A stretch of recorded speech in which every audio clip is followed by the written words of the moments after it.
зрачки нормальные. Так, вроде как температуры нет. Ну-ка рассказывай, что случилось? Ой, да вот представляешь, я по лесу себе днем гуляла, Да? тут навстречу молодежь и говорит: Побили, что ли, тебя? нет, ты me слушай, ай, говорят: бабуль, смотри, грибочки сушеные, хочешь, угостим?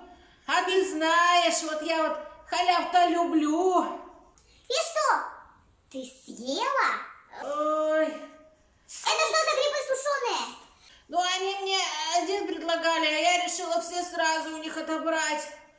Ёмушка, так ты ж знаешь, что это такое было-то. Ты думаешь, это грибочки с леса, что ли, сушеные? А какие же еще? Ой. Мухомор не берет меня, а тут какие-то грибочки, да так с ума свели.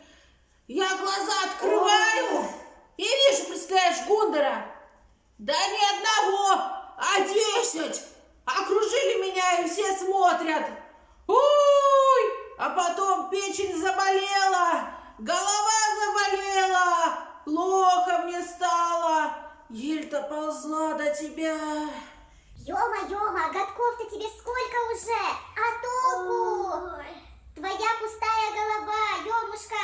Да разве можно у чужих людей что-то брать и сразу же съесть? Ой, не зря вот, знаешь, Берса-то наш частушки пел.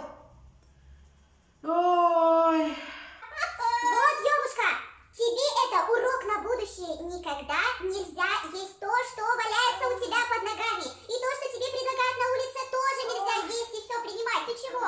Ты запомнила это? Вот видишь, как тебе сейчас плохо. Ой, надо поганки свои сушеные съесть. Ай, смотришь, отпустит.